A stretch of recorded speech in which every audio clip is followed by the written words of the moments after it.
খাবো না, স্ত্রীর সামনেও যাবো না, স্ত্রীর সহবাস করবো না, এটাই তো আমার রোজা ভুল কথা। শুধু না খেয়ে থাকার নাম রোজা নয়, স্ত্রীর সম্পর্ক না করার নাম রোজা নয়।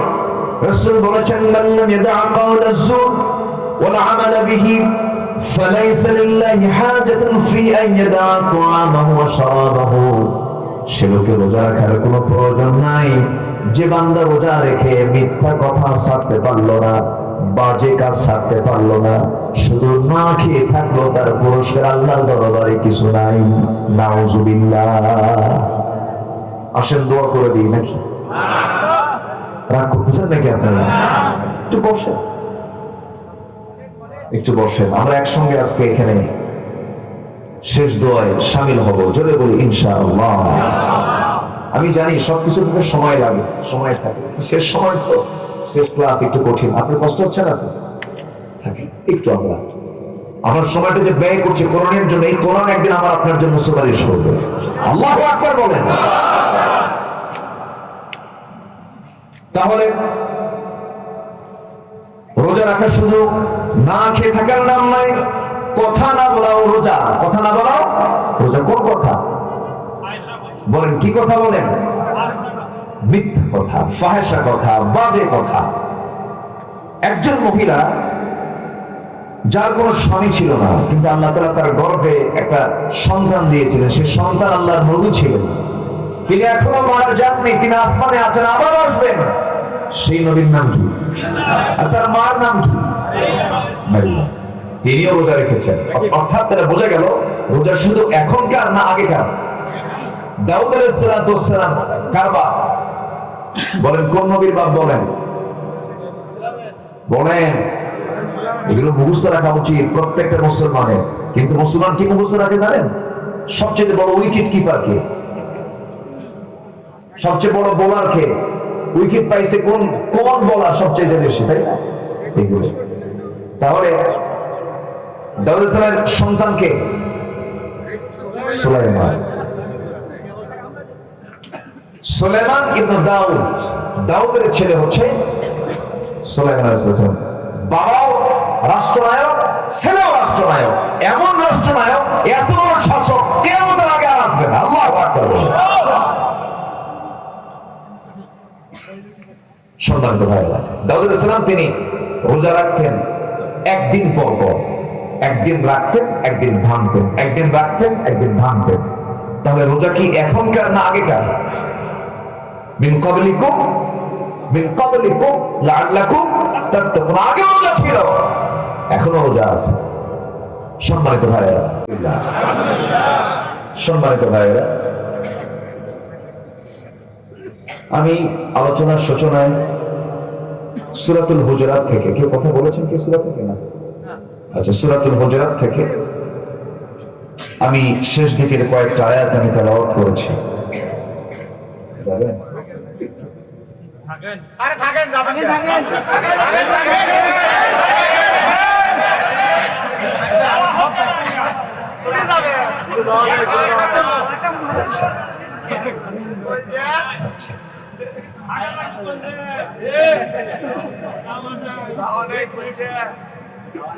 সম্মানিত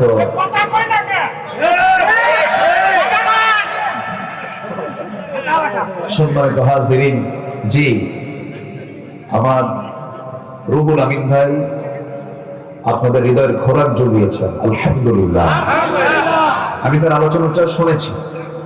তার আলোচনার মূল যে লক্ষ্য, যখন খেলা চলে মাঠে, যখন খেলোয়াড়রা খেলে, বলটা নিয়ে 22 জন খেলোয়াড়ই কিন্তু লড়াই করে, মূল লক্ষ্য গোল দেওয়া, তাই না? ওনার আলোচনার ঘুরে ফিরে মূল কেন্দ্রবিন্দু ছিল হলো ইকামাতুদ দ্বীন, আল্লাহর জমিন, আল্লাহর দ্বীন কায়েমের সংগ্রামে নিজেকে একজন তার সৈনিক হিসাবে নিজেকে প্রস্তুত করা। আলহামদুলিল্লাহ, এক একজন তো এক একভাবে বুঝান। আল্লাহ তাআলা এক একজনকে এক এক ধরনের যোগ্যতা দিয়ে দেন। সম্মানিত হাজিরিন, আল্লাহ তাআলা তুমি আমার রুহুল আমিন ভাইকে কবুল করে নাও। জোরে বলি আল্লাহুম্মা আমিন। সম্মানিত ভাইরা, আমি যেখান থেকে কথা বলছিলাম, যেখান থেকে আমি তেলাওয়াত শুরু করেছি, আল্লাহ তাআলা এই জায়গায় বান্দাকে সার্টিফিকেট দিয়েছেন। তিনি বলছেন তোমরা 3টা কাজ করে আসো, আমি নিজ হাতে তোমাকে আমার দফতর থেকে সার্টিফিকেট দিয়ে দেব। জোরে বলি সুবহানাল্লাহ। তাহলে সার্টিফিকেট কি নোবেল সুইডিশ একাডেমি দিচ্ছে? না, পৃথিবীর কোন দফতর কিন্তু দিচ্ছে না। আল্লাহ নিজে বলছেন আমি নিজে তোমাকে চারিত্রিক সনদ দিয়ে দেব, শুধু 3টা কাজ করে আসো। সুবহানাল্লাহ বলে। এই 3টা কাজ আজকে আমরা খুব সংক্ষিপ্ত সময় আমরা শুনবো, যদিও আলোচনার সময়টা এটা নয়। আলোচনার সময়টা হলো, মূল সময়টা হলো বড় জোরে 9টা থেকে 11টা, সেই সময়টা তারাবি থাকে। সেই যৌবনকাল পার করে আমি উঠছি বুড়াকালে, বুঝলেন? বুড়াকালই বলছ। এখন দেখি ভাঙ্গা চূড়া কিছু কথা যদি বলতে পারি, আল্লাহ যেন আমাকে সেই কথাগুলো বলায় দেয় যেটা জাতির জন্য প্রয়োজন। শুধু আপনি শুনবেন না কথাগুলো, এই কথাগুলো আপনি আমাকে সহযোগিতা করবেন থেকে, এবং এই কথাগুলো আগামীকালকে কোটি কোটি মানুষ এই কথাগুলো শুনতে পাবে ইনশাআল্লাহ। তার মাধ্যম হচ্ছে এই মিডিয়াগুলো। আজকে প্রায় শতাধিক মিডিয়া এখানে এসেছে। এই মিডিয়াগুলো আগামীকালকে মানুষের চোখে চোখে অর্থাৎ হাতে হাতে এই আলোচনাগুলো পৌঁছিয়ে দেবেন তারা। আমরা তাদের জন্য দোয়া করি, আল্লাহ তুমি তাদের এই পরিশ্রম, এই মেহনতকে তুমি আল্লাহ দ্বীনের জন্য কবুল করে নাও। সম্মানিত ভাইরা, তাহলে আমরা সার্টিফিকেটের জন্য কত ব্যস্ত হয়ে পড়ি। যদি আমার একটা অক্সফোর্ডের সার্টিফিকেট থাকতো, কেমব্রিজের যদি একটা সার্টিফিকেট থাকতো, একটা যদি পিএইচডি ডিগ্রি থাকতো, অনেকের কত স্বপ্ন থাকে। কিন্তু আল্লাহ তাআলা সহজেই বলছেন আমি তোমাকে নিজে সার্টিফিকেট দেব, তোমাকে কিছু কাজ করতে হবে। এর মধ্যে 1 নম্বর কাজ হলো ঈমান আনতে হবে। কি আনতে হবে বলেন তো? এখানে কি ঈমান ছাড়া কেউ আছেন? বেঈমান কেউ আছেন কি? সবাই তো আমরা ঈমান এনেই ফেলছি। কিন্তু আল্লাহ তাআলা আবার দেখেন, ঈমানদারকে ডাক দিয়ে আবার বলছেন ঈমানদাররা ভালো করে ঈমান আনো, এমন হুকুম আছে না নাই? আবার ঈমানদারকে ডাক দিয়ে আরেক জায়গায় বলছেন মুসলমান না হয়ে মরো না। তাহলে আমি ঈমান এনেছি শুধু এতটুকু বললাম আর আমি নাজাত পেয়ে যাব না। ঈমান এনেছি মানে কি? আমার এই দেহটা, আমার এই জীবনটা হিংস্র জন্তুর সামনে আমি সোপর্দ করে দিয়েছি। হিংস্র জন্তু আছে না নেই? আছে না? আমার কথা বুঝতেছেন কিনা জানি না। আমাদেরকে খেয়ে ফেলার মতো, নিঃশেষ করে দেওয়ার মতো ঈমানদারদের জীবনকে নাস্তানাবুদ করার জন্য কিছু হিংস্র হায়নার জন্তু আছে না নাই? আল্লাহ রাব্বুল আলামিন বান্দাকে নিজেই প্রশ্ন করছেন আহাসিবান নাস আন ইউতরাকু আন ইয়াকুলু আমান্না ওয়া হুম লা ইফতানুন। মানুষের ধারণা ঈমান এনেছি এতটুকু শব্দ বলে ফেললাম আর আমি পার পেয়ে যাব না। না বান্দা, তোমাকে আমি অবশ্যই পরীক্ষা করব, সেই পরীক্ষায় তোমাকে পাস করতে হবে। পাস ছাড়া জান্নাত মিলবে না। এই পৃথিবীতে যত আল্লাহর পছন্দের গোলাম দুনিয়া থেকে গত হয়েছেন, প্রত্যেকটা গোলামদেরকে পরীক্ষা করা হয়েছে। প্রত্যেকটা পরীক্ষায় তারা সেকেন্ড হয়েছেন না ফার্স্ট হয়েছেন? ফার্স্ট হয়েছে। জাতির পিতার দিকে যদি তাকাই, আল্লাহ রাব্বুল আলামিন তার ব্যাপারে বলছেন وَإِذِ ابْتَلَى إِبْرَاهِيمَ رَبُّهُ بِكَلِمَاتٍ فَأَتَمَّهُنَّ। নবী হে, আপনি চিন্তা করেন কেন? আমি যে সময় আমার খলিল ইব্রাহিমকে অসংখ্য পরীক্ষা করেছিলাম, প্রত্যেকটা পরীক্ষায় আমার খলিল ইব্রাহিম ফাতান্নাহুন্না, প্রত্যেকটা পরীক্ষায় তিনি ফার্স্ট ক্লাস ফার্স্ট হয়েছেন। জোরে বলি সুবহানাল্লাহ। আর ঈমান আনা মানে পরীক্ষার মুখোমুখি হয়ে যাওয়া। আজও দুনিয়াতে পরীক্ষা দিয়ে ঈমান টিকে রাখতেছেন এমন জানবাজ ঈমানদার আছে না নাই? তো তাকান ফিলিস্তিনের দিকে, ছোট্ট ছোট্ট বাচ্চাগুলো ইসরায়েলের সৈন্যের সামনে বুকের বোতাম খুলে দিয়ে বলে, কয়টা গুলি চালাবি চালা, ফিলিস্তিন আমাদের, বাইতুল আকসা আমাদের। বুকের তাজা রক্ত ঢেলে দিচ্ছে, বুকের বোতাম খুলে দিচ্ছে। আবার কিছু আলেম নামের কলঙ্ক আছে যারা ওই ইহুদি খ্রিস্টানদের পা চাপা গোলাম আছে না নাই? সালাউদ্দিন আইয়ুবী, সালাউদ্দিন আইয়ুবী রাহমাতুল্লাহ আলাইহি, যিনি বাইতুল আকসাকে ইহুদি মুক্ত করার পর 3000 আলেমকে তিনি নিজে হত্যা করেছিলেন। কেন? এটার মূল কারণ হলো তারা শুধু সমাজে তাদের পরিচিতি ছিল আলেম, কিন্তু তারা মূলত ছিল হলো ইহুদি খ্রিস্টানদের পা চাটা গোলাম। এরকম তো এখন সমাজে নাই। আসতে বলবেন, আসতে বলবেন না, আছে না নাই? ইমানদার মানে কি মাথায় টুপিতে পড়া? ইমানদার মানে কি শুধু মাথায় মুখে দাঁড়িয়ে রাখা? না, ইমানদারের পরিচয় বাহ্যিক কোন সুরতের সঙ্গে ইমানের কোন সম্পর্ক নেই। মূলত আবু জেহেল জুব্বা পরত, আবু জেহেলের যে পোশাক আর আমার নবীর যে পোশাক, আরবের যে পোশাক, আমার নবীর এবং আবু জেহেলের পোশাকের মধ্যে কোনো তফাৎ ছিল না।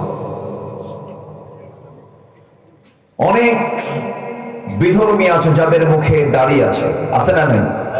আমি দাড়িকে ইনকার করছি না, আমি পোশাককে ইনকার করছি না, আমি সুন্নাত অবশ্যই সম্মান করছি, কিন্তু আলেমের পরিচয় দিয়ে আপনার ভূমিকা হবে বলে জালেমদের মতো ইসলামকে নিভিয়ে দেওয়ার জন্য যুগে যুগে এরকম মুনাফিক চক্র ছিল, এখনো আছে না নাই? এজন্য আমি প্রায় বলি, ঈমান যদি এনে থাকি, শত্রু আগে চিন্তা হবে। আমাদের শত্রু আছে না নাই? ঈমানদারের শত্রু জীবনে আছে না নাই? শত্রুগুলো কারা কারা? এটাও আজকে আমরা আলোচনার মধ্যে শিখে নেব। জোরে বলি ইনশাআল্লাহ। আমি রুহুল আমিন ভাইকে আমি ছুটি দিতে চাই, কারণ এর কারণ কি জানেন? আমরা বুঝি তো, একটা মানুষ দীর্ঘ সময় কথা বলেছে, ক্লান্তি আছে, তো উনি একটু বিশ্রাম নিক, ওনাকে একটু রুখসত দিই আমরা। কি মনে করেন আপনারা? কি অনুমতি দিলেন তো? আচ্ছা, জি, আবেগ তো সব জায়গায় প্রয়োগ করা যাবে না। ঠিক আছে ভাই, জি জি ইনশাআল্লাহ।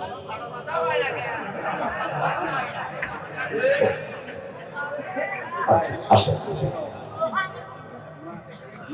সামনে আসেন, সামনে এসে বসেন। আমাকে সময় দেওয়া যাচ্ছে তো ইনশাআল্লাহ? যে একটু বসেন, বসেন। আমার রনি ভাই আপনি চলে গেলেন, বসেন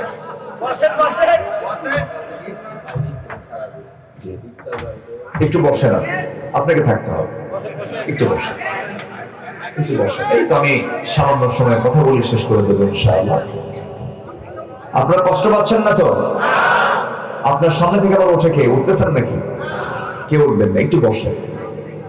একটু আমরা এমন একটা সময় আমরা এখানে বসে আছি যে সময় বান্দা যা চায় তাই কবুল করেন। এই সময়টা আল্লাহ তাআলা ফিস সামাঈদ দুনিয়া, দুনিয়ার আকাশে তিনি চলে আসছেন। এই সময় তিনি দুনিয়ার আকাশে চলে আসছেন এবং বলতেছেন, আলা মিন মুস্তাগফিরিন ফাগফিরু লাহু, কোন ক্ষমা প্রার্থী আছে আমার কাছে ক্ষমা চাবে, আমি তার সমস্ত গুনাহগুলোকে মাফ করে দেব। এটা কি মোল্লার কথা না আল্লাহর কথা? আল্লাহ নিজে বলছেন, কোন ক্ষমা প্রার্থী আছে, কার কোন সমস্যাগুলো আছে আমার কাছে বলো, আমি তার সমস্যাগুলো আমি দূর করে দেব। আল্লাহু আকবার বলো। এজন্য এই গোল্ডেন টাইম, এটা সোনালী সময় আমরা পার করছি এবং কোরআন শোনার মধ্য দিয়ে পার করছি। বলি আলহামদুলিল্লাহ। সে টাইমটা শুধু 12টা যখন বাজে জাস্ট ফজরের আগ পর্যন্ত, এই টাইমটা হলো 24 ঘন্টার মধ্যে একটা গোল্ডেন টাইম, যে টাইম আল্লাহ তাআলা আমাকে মাফ করার জন্য আল্লাহ তাআলা 7 আসমান উপর থেকে আরশে আজিম থেকে তিনি প্রথম আকাশে চলে আসেন। তাহলে এই সময়টাকে আমরা নষ্ট করব? একটু বসে আমরা আলোচনাটা শুনি। সার্টিফিকেট দেবেন কে? আমরা কার কাছ থেকে সার্টিফিকেট নেব? আল্লাহর কাছ থেকে। একটু মনোযোগ দিয়ে কথাগুলো শুনুন। আল্লাহ রাব্বুল আলামিন সুন্দর করে বলেছেন সূরাতুল হুজুরাত, ইন্নামাল মুমিনুনা আল্লাযীনা আমানু বিল্লাহি ওয়া রাসূলিহি সুম্মা লাম ইয়ারতাবু وجاهدوا بأموالهم وأنفسهم في سبيل الله أولئك هم الصادقون جنبون الله أكبر প্রকৃত মুমিন তো তারাই, আল্লাহ তাআলা নিজেই ইমানদের পরিচয় দিতে নিয়ে বলছেন প্রকৃত ইমানদার তো তারাই যারা কি করল, আল্লাযীনা আমানু, যারা ঈমান আনলো আল্লাহর উপরে, আল্লাহর প্রতি যারা বিশ্বাস আনলো, আল্লাহর প্রতি বিশ্বাস ওই বান্দার 100% চলে আসবে যে বান্দা কোরআন থেকে ভালো করে বুঝতে পারবে। আম খেতে ভারী মজা, আম খেতে ভারী মজা, সারাদিন আপনি খাতা কলমে লিখবেন, এটা লেখার মধ্যে মজা পাবেন না যতক্ষণ না আমটা আপনার জিহ্বায় না হাজির হবে। ঠিক তেমনি আমি ইমানদার চিল্লায় চিল্লামি ইমানদারের স্বাদ আমি বুঝতে পারবো না। আমি যে ইমানদার, আমি যে একজন মুমিন মানুষ, মুমিন বান্দা, এটা আমার বোঝার জন্য, জানার জন্য সবচেয়ে বড় প্রয়োজন হলো কোন কিতাবের জ্ঞান অর্জন করা। কোন কিতাবের জ্ঞান অর্জন করা? কোরআন শেখা সবার জন্য সুন্নাত না ফরজ? আল্লাহ তাআলা যে ইবাদতগুলো দিয়েছেন সকল ইবাদতের মূল শর্ত হলো এই কোরআনের জ্ঞানটা হাসিল করা। ধরেন আপনি নামাজ পড়তে যাবেন, কি লাগবে বলেন? কি লাগবে বলেন? কোরআন লাগবে। এজন্য একজন মুসলিমের জীবনে সব শিক্ষার আগে, সব শেখার আগে কি শেখা দরকার? তো মাদ্রাসায়ে নূরে মদিনাতে কি শেখানো হয়? কোরআন শেখানো। আমি গোলাম রব্বানী ভাইকে ধন্যবাদ জানাচ্ছি। হাজারো ব্যস্ততার মধ্যে তিনি দ্বীন বোঝার জন্য, দ্বীন শিক্ষার জন্য তিনি একটা মার্কাজ এখানে তৈরি করেছেন। আমরা দোয়া করি আল্লাহ তাআলা গোলাম রব্বানী ভাইয়ের এই মাদ্রাসায় আল্লাহ যেন বরকত দিয়ে ভরপুর করে দেন। জোরে বলি আল্লাহুম্মা আমিন। এবং এই এরুলিয়া, এটা এরুলিয়া তো না, এরুলিয়াবাসীকে বিশেষ করে আমি বিনয়ী সুরে বলতে চাই, ভাববেন যে এই মাদ্রাসা আপনার এলাকার জন্য একটা রহমত, বরকত। এটা মাথায় রাখবেন। এটা আপনাদের দায়িত্ব, এটাকে লালন করা। আপনাদের একটা বিশাল দায়িত্ব কিন্তু আছে।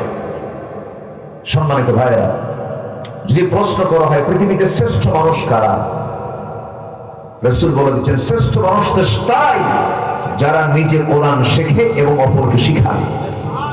জোরে বলে সুবহানাল্লাহ। তাহলে শ্রেষ্ঠ কাজ কোন গ্রামে হচ্ছে? বলেন কোন গ্রামে হচ্ছে? এরুলিয়া, যে শিখে এবং শিখায়। সম্মানিত ভাইরা, কোরআন এমন একটা কিতাবের নাম, জানেন এই কোরআন একদিন আমার আপনার জন্য বিপদের কারণ হতে পারে। কি বিপদ হতে? বলবেন হুজুর আপনি এটা কি বললেন? যদি আমি কোরআনকে না মানি, এই কোরআন আমাকে জাহান্নামের দিকে নিয়ে যাবে। কোরআনকে যদি না বুঝি, আমাকে জাহান্নামের দিকে নিয়ে যাবে। কারণ আমরা দিনের বেলা এখন কি রাখি? কোন ইবাদত করি? সিয়াম। হাদিস আসছে আস-সাওমু ওয়াল কুরআনু ইউশাফিআনু লিল আবদি। রোজা এবং কোরআন এই দুটো জিনিস বান্দাকে জান্নাতে যাওয়ার জন্য সুপারিশ করবে। তাহলে আমি কোরআনটা জানলামই না, বুঝলামই না, পড়লামই না, আমি সুপারিশ পাবো কেমনে? কেমনে আমি সুপারিশ পাবো? আমি প্রায় একটা কথা বলি, বুড়ো চাচার বয়স 70 বছর, সারা জীবন বিভিন্ন শেখা শিখেছেন, বিভিন্ন জায়গায় বিভিন্ন কাজ করেছেন, কোরআনটা শিখতে পারলেন না। এরকম বুড়ো চাচা আমার দেশে নাই তো? আসতে বলবেন না, আছে না? 70 বছর পার হয়ে গেছে, কোরআন শিখতে পারলেন না। কিন্তু বুড়ো চাচাকে যখন বলি, বুড়ো চাচা এত বয়স হয়ে গেল, কোরআনটা শিখে দেন।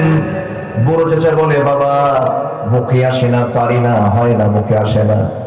কিন্তু বুড়ো চাচাকে যখন বলি, চাচা ওই যে আপনার চার মাথার মোড়ে, এরুলিয়ার মোড়ে 7 কাঠা যে জায়গা আছে, তার দাগ নাম্বার কত? 93। দাগ নাম্বার টনটনা মুখস্থ আছে। আবার জসকোটের বারান্দায় সপ্তাহে 2 দিন ফাইল নিয়ে শুধু দৌড়াদৌড়ি করে। চাচা এই বুড়ো বয়সে আপনি ফাইল নিয়ে দৌড়াদৌড়ি করেন, কোর্টের বারান্দায় নড়াচড়া করেন, আপনার কষ্ট হয় নাকি? বাবা আমি তো আসতে চাই না, কিন্তু মামলা আছে। কিসের মামলা? তো 6 বিঘা পুকুর নিয়ে একটা মামলা আছে, তো সামনে রায় হবে। উকিল তো বোঝে না, উকিলকে একটু বুদ্ধি দিয়ে যায়। তো উকিলকে বুদ্ধি দেওয়ার জ্ঞানটাও আছে। আবার ডাক নাম্বারটা কাগজ না দেখি মুখস্থ যন্ত্রণা, এটাও ঠিক আছে। কিন্তু যখন বলা হয় চাচা কোরআনটা পড়েন, বাবা মুখই আসে না। বলেন তো সমস্যা কি? বলেন তো বুড়ো চাচার সমস্যাটা কি? আসলে কি মুখে আসে না, না চেষ্টা নাই? কি নাই বলেন, কি নাই? সামান্য দুনিয়ার 60-70 বছরের জিন্দেগি, এই জমির দাগ নাম্বার যদি যন্ত্রণা মুখস্থ থাকে, সর্বনিম্ন যে জান্নাত আল্লাহ তাআলা দিবেন, সেই জান্নাতের এরিয়া হবে 10টা পৃথিবীর মতো একটা জান্নাত। জান্নাত মনে হয় ছোট হয়ে গেছে। 10টা পৃথিবী সর্বনিম্ন জান্নাত। সেই জান্নাত কি সবাই আমার পেতে রাজি আছি? এটা কি এমনি এমনি পাবো? এমনি এমনি আসবে? পুঁজি দরকার। সেই জান্নাত পাওয়ার 1 নম্বর পুঁজি হলো কয় ওয়াক্ত নামাজ। আসতে বলবেন না, কয় ওয়াক্ত নামাজ? আমার দেশে নামাজি বেশি না ইমানদার বেশি? ভালো করে বলুন, আমার দেশে নামাজি বেশি না ইমানদার বেশি? ইমানদার বেশি। ইমানদার বেশি না, কিন্তু নামাজি না। প্রশ্ন কিন্তু খুব ক্রিটিক্যাল করলাম। সবাই বলবেন আমার দেশে নামাজি বেশি না ইমানদার বেশি? বেনামাজি আবার ইমানদার, চিন্তা করবেন। আল্লাহ তাআলা যে বললেন ইয়া আইয়ুহাল্লাযীনা আমানু আমিনু, ইমানদাররা ভালো করে ঈমান আনো, এইজন্য বলেন নাই? বুকটা ফেটে যায়। 18 কোটি তৌহিদি জনতার এই বাংলাদেশ, যেখানে হাফ কিলোমিটার যাওয়া লাগে না, 1/4 কিলো পার হলে একটা করে মসজিদ বের হয়ে যায়। 4.5 লক্ষ মসজিদ যে দেশে, 18 কোটি মুসলমানের দেশ বাংলাদেশ, অথচ মাত্র 5 থেকে 6% মুসলমান নামাজ পড়ে।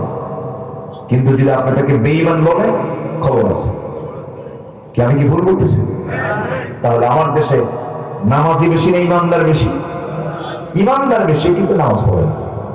তাহলে ইমানদারের বৈশিষ্ট্য তো নামাজ না পড়া। ইমানদারের বৈশিষ্ট্য কি নামাজ না পড়া? নামাজ পড়া। আল ফারকু বাইনাল মুমিন ওয়াল কাফির তারকুস সালাত। মুমিন এবং কাফেরের মধ্যে পার্থক্য সৃষ্টি করে দেয় হলো নামাজ।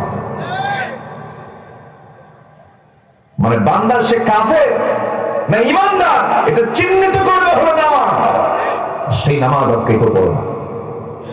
এই রমজান মাস, গতকালকে আমার টাঙ্গাইল মাহফিল ছিল দিনের বেলা। আসতে নিয়ে দেখি প্রায় হোটেলগুলোর সামনে বিশাল পর্দা টাঙ্গানো। এক হোটেলের সামনে লেখা দেখলাম ভিতরের যত্ন সহকারে খাওয়ানো হয়, এরাও তো ইমানদার, তাই না? ইমানদার না? ইমান। তাহলে ইমানদার দুপুরবেলা খাবে রমজান মাসে, নাম হলো রমজান আলী, দুপুরবেলা ভাত খাবে, নাম কি আলী? রমজান। নাম দিয়ে তো জান্নাত পাওয়া যাবে না। আল্লাহ তাআলা কাম দেখতে চান। ইমানদার তোমাকে নামাজ পড়তে হবে, নামাজি নেতৃত্ব মানতে হবে, তোমাকে রোজা রাখতে হবে, তোমাকে হারাম গুলো ছাড়তে হবে, মিথ্যা কথা তোমাকে ছাড়তে হবে। আমরা অনেকে মনে করি, আবার আজকে আমি বিকাল বেলা এক সেলুনে বসেছিলাম, সেলুনে বসে আমি চুল কাটতেছিলাম, সেলুন ওনাকে বললাম, ভাই তুমি রোজা আছো নাকি? হুজুর রোজা আছি। নামাজ পড়ছো? হুজুর রোজা রাখি, নামাজ পড়ার টাইম নেই। দেখেন, তাহলে রোজাদার রোজা আছে কিন্তু কি বলে না? নামাজ পড়ে না। তাহলে কি হলো রোজা? বলেন বলেন বলেন, প্রকৃত রোজাদার কি এমন হতে পারে? যেমন একটা মানুষের মাথাও প্রয়োজন, লাংসও প্রয়োজন, কিডনিও প্রয়োজন। কিডনি ছাড়া মানুষ বাঁচে না, লাংস ছাড়া মানুষ বাঁচে না, হার্ট ছাড়া মানুষ তো আরো বাঁচে না। মাথাও লাগবে, কিন্তু কারো যদি হাত কেটে যায় সে বাঁচতে পারে, পা কেটে যায় বাঁচতে পারে, চোখ যদি অন্ধ হয়ে যায় বাঁচতে পারে, কিন্তু লাংস নাই, হার্ট নাই, কিডনি নাই, ব্রেন নাই, সে বাঁচবে না, সে দুনিয়া থেকে বিদায় হয়ে যাবে। তেমন ইমানদারের জীবনের সবচেয়ে বড় পুঁজি হলো ফরজিয়াতকে ধরে রাখা। ফরজকে লঙ্ঘন করা যাবে না, কোন ফরজ বাদ দিলে তার মধ্যে আর ঈমান থাকে না, ঠিক কি না? রাসূল এমনি বলেননি, মান তারাকা সালাতান মুতাআম্মিদান ফাকাদ কাফার। যে ব্যক্তি এক ওয়াক্ত নামাজ ছেড়ে দিল ইচ্ছা করে, সে যেন কুফরি করল, সে কুফরি হালতে চলে গেছে। রাসূল সবচেয়ে বেশি রেগে যেতেন নামাজের ব্যাপারে যদি কেউ বেখেয়াল হয়ে যেত। আজকে নামাজের কোনো কথা নেই। আমার দেশে ইফতার মাহফিল এক সময় প্রত্যেকটা অঙ্গনে ইফতার মাহফিলের একটা ট্র্যাডিশন ছিল। এটা ভালো। ইফতার কি একা করা ভালো না জামাতের সঙ্গে করা ভালো? সংঘবদ্ধ হয়ে ইফতার করার নিয়ম। যদি কেউ একটা খেজুর দিয়েও যদি কাউকে ইফতার করে, পূর্ণ রোজাদারের সব আল্লাহ পাক তার আমলনামা দিয়ে দেন। প্রাচ্যের অক্সফোর্ড নামে খ্যাত Oxford of the east, university of Dhaka, আমি সেই ঢাকা ইউনিভার্সিটির ছাত্র, আমি নিজেও ছিলাম। সেই ইউনিভার্সিটিতে ক্যাম্পাসের সামনে ছাত্ররা ইফতার পার্টির আয়োজন করেছে। ইফতার পার্টির আয়োজন কেন করলো? শোকজ করা হয়েছে। আমরা তো এমন বাংলাদেশ আমরা দেখতে চাইনি। ইফতার মাহফিলকে শোকজ করা হবে, ইফতার মাহফিলকে নিয়ে কথা বলা হবে, ইফতার মাহফিল করা যাবে না, এমন জাতীয় কথা তাদের মুখের থেকে বের হয় যাদের মধ্যে ইমানের গন্ধ খুঁজে পাওয়া যায় না। সম্মানিত ভাইরা, সম্মানিত বন্ধুগণ, তাহলে আমরা যেহেতু ইমান এনেছি, সবার কাছে আমার প্রথম একটা প্রস্তাব থাকবে, দাবি থাকবে, জীবনে কি আমরা কেউ নামাজ কাজা করব? নামাজ কেউ ছেড়ে দেব? 5 ওয়াক্ত নামাজ পড়তে রাজি আছি সবাই আমরা? রমজান মাসে রোজা রাখবো, জোরে বলি ইনশাআল্লাহ। রোজা রাখা কি? আরো জোরে, রোজা রাখা কি? রোজা ভাঙ্গা কি? বলে রোজা ভাঙ্গা কি? রোজা ভাঙতে তো পারবা। ইচ্ছা করে রোজা রাখা, ইচ্ছা করে রোজা ভাঙ্গা চরম গুনার কাজ, বড় গুনার কাজ, কবিরা গুনার কাজ। কিন্তু আবার রোজা ভাঙ্গাও কিন্তু আপনার জন্য জরুরি। বিশেষ সময়, কোন সময়? বিশেষ সময়ে আপনার অসুস্থ, আল্লাহ তাআলার দয়া বান্দার উপরে কম না বেশি? বেশি। ইন কুনতুম মারদা আও আলা সাফার, অসুস্থ আছো, সফরে আছো, দরকার নাই রোজা ভাঙবে। কার কথা? আসতে বললেন না, কার কথা? আল্লাহকে রোজা রাখতে মরতে বলছেন। আল্লাহ বলছেন তুই সুস্থ আছিস, তুই সবল আছিস, মুসাফির না, রোজা। অসুস্থ, রোজা রাখার দরকার নেই। সুবহানাল্লাহ বলবেন না? আচ্ছা, বাবা তার ছেলেকে কম ভালোবাসে না বেশি ভালোবাসে? তার চাইতে আল্লাহ তার বান্দাকে কম না বেশি ভালোবাসে? শুধু বেশি না, অনেক বেশি। আল্লাহ তো বোঝেন বান্দা অসুস্থ হতে পারে, রোজা রাখার দরকার নেই, রোজা রাখো, পরে যখন সুস্থ হবে আবার রোজা রেখে যেরকম। সুবহানাল্লাহ, কি দয়া তার। আমার বন্ধুগণ, রোজা ভাঙ্গা যাবে। এক সাহাবী রোজা অবস্থায় দিনের বেলা স্ত্রী সহবাস করেছে। স্ত্রী সহবাস করা কি রোজা অবস্থায় কি বলেন, হালাল না হারাম? স্ত্রী হালাল হলেও রোজা অবস্থায় সহবাস করা হারাম, গুনার কাজ, করা যাবে না, নিষিদ্ধ এটা। কিন্তু সাহাবী এমন একটা কাজ করে ফেলছে, নিজের স্ত্রী তো, বৈধ স্ত্রী। আমার ওয়াজ শুনতে মনে আপনাদের কষ্ট হচ্ছে মনে হয়। তো সহবাস করার সঙ্গে সঙ্গে তিনি আবার তওবা করে ফেলেছেন, চোখের পানি ফেলে কাঁদছে। নবীর কাছে গিয়ে আস্তে আস্তে করে জড়সড় হয়ে বসে বলতেছে, হুজুর কাঁদ তো সারছি আমি, কি করছো? হুজুর আমি তো রোজা অবস্থায় দিনের বেলা আমি স্ত্রী সহবাস করে ফেলছি। রাসূল বললেন, তাহলে 60টা রোজা রাখো। তাহলে কাফারা এক রোজার বিপরীতে তাকে কত রোজা রাখতে হবে? তাও একটা বাদ দিলে হবে না, মাঝখানে একটা বাদ দিলে আবার সেখান থেকে নতুন করে করতে হবে। একটানা এক রোজার জন্য কাফারা হলো কয়টা রোজা? সাহাবী বলে, হুজুর আপনি আমার বড়ির দিকে তাকায় দেখেন তো আমি পারবো? আমার রাসূল মুস্কি হাসি মারলেন, সুবহানাল্লাহ।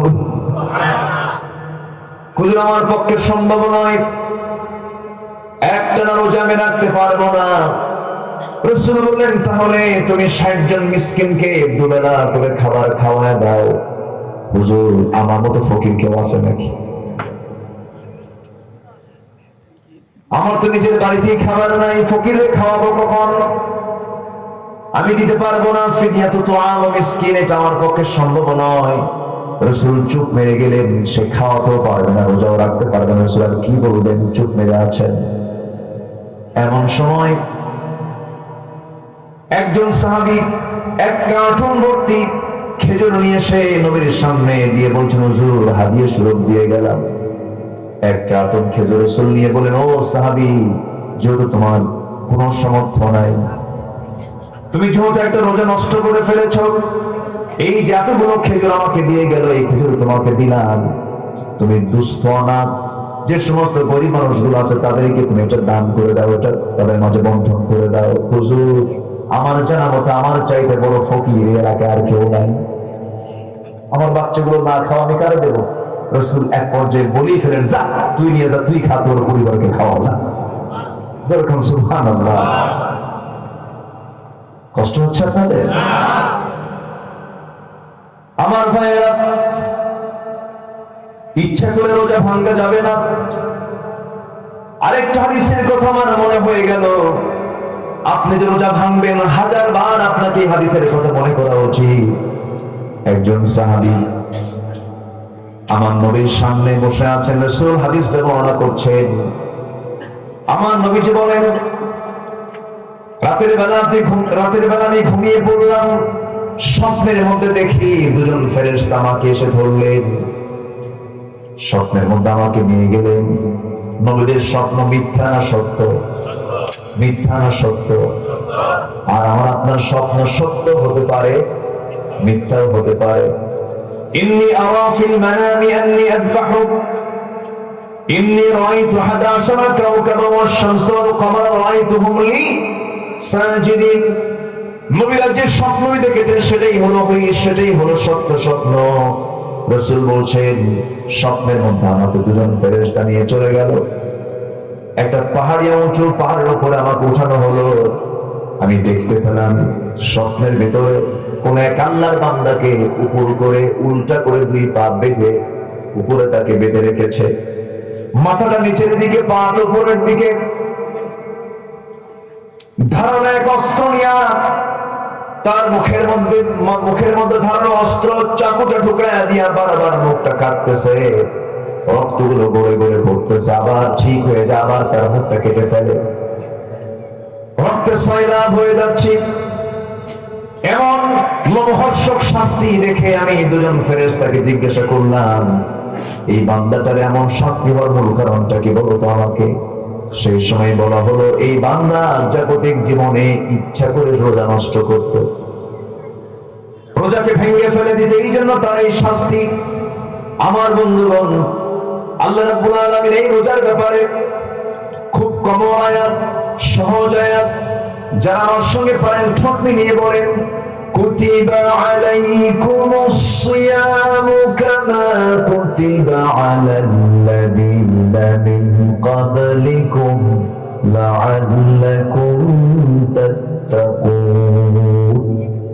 কুতিবা আই ফরিদা, আমি আল্লাহ রাব্বুল আলামিন তোমাদের জন্য ফরজ করেছি, শুধু নয় কুতিবা লিখিত আকারে পাশ করেছি। যে আইনটা লিখিত হয় আর যে আইনটা মৌখিক হয়, কোন আইনটা মজবুত বলেন, মৌখিক না লিখিত? লিখিত। দলিলটা কোনটা মজবুত, মুখে মুখে না লিখে লিখে? লেখাটা বেশি মজবুত হয়ে যায়। আল্লাহ রাব্বুল আলামিন এখানে ফরিদা শব্দ বলতে পারতেন, কিন্তু কুতিবা কেন বললেন? গুরুত্ব বুঝিয়ে দিচ্ছেন, ও বান্দা, আমি তোর জন্য এমন একটা সিয়াম, এমন একটা ইবাদত তোর জন্য আমি ফরজ করেছি, লিখিত আকারে পাশ করেছি, যেটা তুই যদি ভালো করে আদায় করতে পারিস ও বান্দা, এই সিয়াম তোকে জান্নাতের দরজায় পৌঁছায় দেবে। ফলাফল হবে হলো লাআল্লাকুম তাত্তাকুন, মুত্তাকি হতে পারবে, আল্লাহওয়ালা হতে পারবে। রোজা রাখার উপকারিতা কি দেখেন? কোন বান্দা যদি নেশাখোর হয়, রমজান মাস একটানা যদি সিয়াম পালন করে, সে যদি নেশা থেকে বাঁচতে চায়, এই রোজাই তাকে নেশা থেকে বাঁচাতে পারে। কিন্তু কিছু কিছু রোজাদার আছে, সকাল থেকে সন্ধ্যা পর্যন্ত সেহরি খাইছে, ইফতার করছে, কোনো সমস্যা নেই। ইফতার করার মাত্রই সে দোকানদারের সামনে গিয়ে বলে, ভাই মাথা ঠিক নেই, তাড়াতাড়ি বিড়িটা দাও। আছে না ভাই, বলেন? কিন্তু আপনি পারবেন এই রমজানের মধ্য দিয়ে সকল পথ নেশা দূর করতে? আপনি পারবেন মিথ্যা কথা ছেড়ে দিতে? রোজা অবস্থায় মিথ্যা কথা বললে পরে রোজা কবুল হবে না, সবাই আমরা জানি এটা। হয়তো আমরা অনেকে মনে করি আবার এরকম, খাবো না, স্ত্রীর সামনেও যাবো না, স্ত্রীর সহবাস করবো না, এটাই তো আমার রোজা ভুল কথা। শুধু না খেয়ে থাকার নাম রোজা নয়, স্ত্রীর সম্পর্ক না করার নাম রোজা নয়। রাসূল বলেছেন, মান লাম ইয়াদা কাওলা যুর ওয়াল আমালা বিহি ফালাইসা লিল্লাহি হাজাতুন ফি আন ইয়াদা তাআমাহু ওয়া শারাবাহু। সে লোকের রোজা রাখার কোনো প্রয়োজন নাই যে বান্দা রোজা রেখে মিথ্যা কথা ছাড়তে পারলো না, বাজে কাজ ছাড়তে পারলো না, শুধু না খেয়ে থাকলো, তার পুরস্কার আল্লাহর দরবারে কিছু নাই। নাউজুবিল্লাহ। আসেন দোয়া করে দিই নাকি? রাগ করতেছেন নাকি আপনারা? একটু বসেন, একটু বসেন, আমরা একসঙ্গে আজকে এখানে শেষ দোয়ায় শামিল হব। জোরে বলি ইনশাআল্লাহ। আমি জানি সবকিছু থেকে সময় লাগে, সময় থাকে, শেষ সময় তো, শেষ ক্লাস একটু কঠিন। আপনার কষ্ট হচ্ছে না তো? থাকে একটু। আমার সময়টা যে ব্যয় করছি কোরআনের জন্য, এই কোরআন একদিন আমার আপনার জন্য সুপারিশ করবে। আল্লাহু আকবার বলেন। তাহলে রোজা রাখা শুধু না খেয়ে থাকার নাম নয়, কথা না বলাও রোজা। কথা না বলাও রোজা। কোন কথা বলেন? কি কথা বলেন? মিথ্যা কথা, ফাহেসা কথা, বাজে কথা। একজন মহিলা যার কোনো স্বামী ছিল না, কিন্তু আল্লাহ তাআলা তার গর্ভে একটা সন্তান দিয়েছিলেন, সেই সন্তান আল্লাহর নবী ছিলেন। তিনি এখনো মারা যাননি, তিনি আসমানে আছেন, আবার আসবেন। সেই নবীর নাম কি? আর তার মার নাম কি? মারিয়া। তিনিও রোজা রেখেছেন। অর্থাৎ তারা বোঝা গেল রোজা শুধু এখনকার না আগেকার। দাউদ আলাইহিস সালাম কার বাপ? বলেন কোন নবীর বাপ? বলেন বলেন। এগুলো মুখস্থ রাখা উচিত প্রত্যেকটা মুসলমানের। কিন্তু মুসলমান কি মুখস্থ রাখে জানেন? সবচেয়ে বড় উইকেট কিপার কে? সবচেয়ে বড় বোলার কে? উইকেট পাইছে কোন কোন বোলার সবচেয়ে বেশি, তাই না? এগুলো। তাহলে দাউদ আলাইহিস সালামের সন্তান কে? সুলাইমান। সুলাইমান ইবনে দাউদ, দাউদের ছেলে হচ্ছে সুলাইমান আলাইহিস সালাম। বাবাও রাষ্ট্রনায়ক, ছেলেও রাষ্ট্রনায়ক। এমন রাষ্ট্রনায়ক, এত বড় শাসক কিয়ামতের আগে আর আসবে না। আল্লাহু আকবার। সম্মানিত ভাইরা, দাউদ আলাইহিস সালাম তিনি রোজা রাখতেন একদিন পর পর, একদিন রাখতেন একদিন ভাঙতেন, একদিন রাখতেন একদিন ভাঙতেন। তাহলে রোজা কি এখনকার না আগেকার? মিন ক্বাবলিকুম লাআল্লাকুম তাত্তাকুন। আগে রোজা ছিল, এখনো রোজা আছে। সম্মানিত ভাইরা,